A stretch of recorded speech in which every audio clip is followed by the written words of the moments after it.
प्यारे दोस्तों, कहानी के पहले भाग का आनंद आपने नहीं लिया है तो वीडियो के आई बटन पर जाकर कहानी के पहले भाग का आनंद ले सकते हैं। तो चलिए अब कहानी पर चलते हैं। जिन्न अपने अपने ठिकानों पर चले जाते हैं और दिन निकल आता है।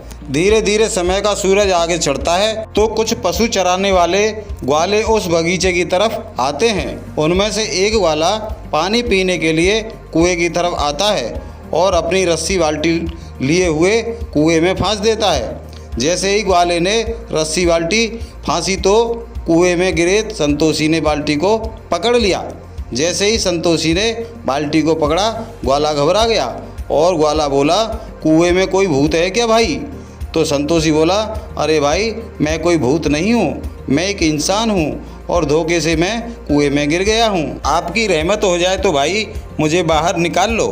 इतना सुनते ही ग्वाला अपने बाकी साथियों को बुलाकर लाता है और संतोषी को कुएं से बाहर निकाल लेता है। बाहर निकलकर संतोषी सभी ग्वालों का शुक्रिया अदा करता है और उसके बाद उसी शहर के बाज़ार में काम की तलाश में चला जाता है।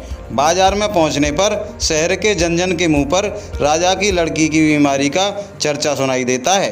संतोषी ने किसी सज्जन से इस चर्चा के बारे में गंभीरता से पूछा तो पता चला कि राजा की लड़की काफ़ी दिनों से किसी पीड़ा से ग्रसित है। बड़े बड़े हकीम वैद्य प्रयास कर रहे हैं लेकिन लड़की ठीक नहीं हो पा रही है। इस पर राजा ने घोषणा की है कि जो भी व्यक्ति मेरी लड़की को ठीक करेगा मैं उसको अपनी लड़की का राज तिलक और आधा राज दान में दे दूंगा।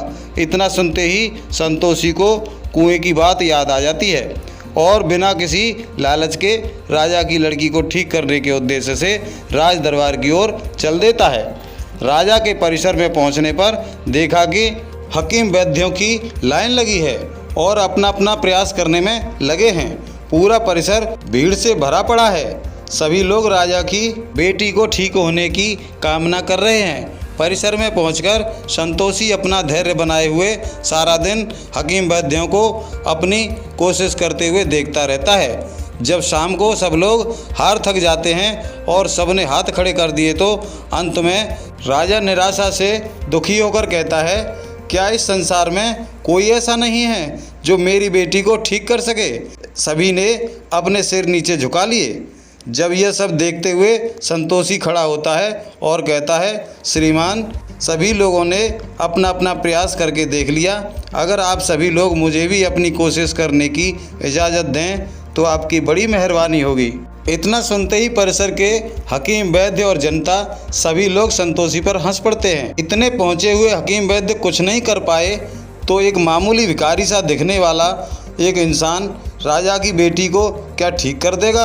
हा हा हा हा हंसने लगते हैं और इलाज के नाम पर हाथ खड़े कर देते हैं। और कोई उम्मीद की किरण दिखाई न देती देख राजा ने बड़े भारी मन से उम्मीद किए बिना संतोषी को इजाज़त दे दी।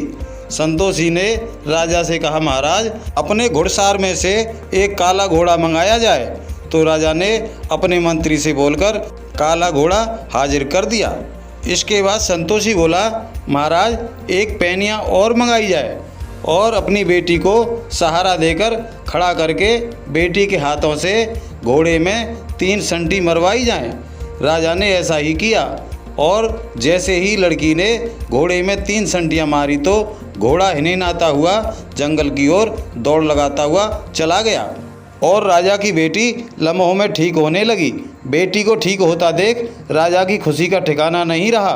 परिसर के सभी लोग शर्म से पानी पानी हो रहे थे। जो लोग संतोषी का मजाक उड़ा रहे थे वो लोग शर्म से जमीन में गड़े जा रहे थे। बेटी को ठीक होते ही राजा ने संतोषी को अपनी घोषणा के मुताबिक अपने विशेष अतिथि गृह में पहुंचा दिया और उसकी शादी के लिए तैयारियां शुरू कर दी। और अगले दिन राजा ने बड़े ही जोश के साथ अपनी बेटी की शादी का समारोह किया और संतोषी को आधा राज्य देकर राजा बना दिया। कुछ समय राज करने के बाद संतोषी ने किसी अनिष्ट को भांपते हुए उस सूखे पीपल के नीचे खुदाई करने का आदेश दे दिया, जिसमें असीम संपत्ति का धन निकला। सारे धन को अपने राज्य कोष में जमा करा दिया जिससे अपनी प्रजा का अच्छी तरह से निर्वहन हो सके। सूखे पीपल के नीचे खजाना खुद जाने के बाद पीपल वाला जिन्न भी वहाँ से भाग खड़ा हुआ। इधर संतोषी राजा बन जाने के बाद बड़े मार्मिक ढंग से राज करने लगा और अपनी प्रजा की पीड़ा समझने के लिए प्रजा के बीच जाता रहता। एक दिन संतोषी अपने कुछ सिपाहियों के साथ घोड़े पर अपनी रियासत में घूम रहा था कि वही असंतोषी भिखारी रूप में भीख मांगता हुआ एक चौराहे पर दिखाई दिया। तो संतोषी ने अपने बड़े भाई को बड़ी आसानी से पहचान लिया और अपने सिपाहियों को आदेश दिया कि ये जो सामने भिखारी दिखाई दे रहा है इसे पकड़ कर लाओ। जैसे ही सिपाहियों ने असंतोषी भिखारी को पकड़ा तो असंतोषी गिड़गिड़ाने लगा, मुझे छोड़ दीजिए, मुझे छोड़ दीजिए, मैंने कुछ नहीं किया, मैं एक भिखारी हूँ, मैं किसी का क्या नुकसान करूँगा। इस पर सिपाही बोले, हम जानते हैं तुमने कुछ नहीं किया, लेकिन हमारे महाराज आपको बुला रहे हैं, आप चलिए। असंतोषी डरते हुए सिपाहियों के साथ राजा के सामने उपस्थित होता है। तो संतोषी कहता है, क्या आप मुझे जानते हैं? आपको कौन नहीं जानता महाराज, आप हमारे रियासत के राजा हैं। इस पर संतोषी कहता है, नहीं राजा हम बाद में हैं, उससे पहले का परिचय पूछ रहे हैं। नहीं महाराज, मैं बताने में असमर्थ हूँ। कोई बात नहीं, तो आपको अपनी माँ के बनाए पुआ तो याद नहीं होंगे। माँ के बनाए पुआ शब्द सुनते ही असंतोषी सोच में पड़ गया, लेकिन कुछ बोल नहीं पा रहा था। तभी संतोषी बोला, हे मेरे बड़े भाई, मैं तुम्हारा छोटा भाई संतोषी, मेरे साथ चलो, तुम्हारा स्थान यहाँ भीख मांगना नहीं, मेरे साथ राजघराने में है। इतना सुनते ही लालची असंतोषी संतोषी के साथ महल में आ जाता है और महल में लाने के बाद संतोषी के द्वारा सभी दास दासियों को आदेश दिया जाता है कि सबसे पहले इनका हुलिया बदला जाए और राजघराने के हिसाब से इनको सुविधा मुहैया कराई जाए। संतोषी ने अपने बड़े भाई को अपने बराबर का दर्जा देते हुए अपने महल में जगह दी और जब शाम को भोजन पर बिठाया तो सबसे पहले असंतोषी ने पहला प्रश्न यही किया, संतोषी भाई तू राजा कैसे बना?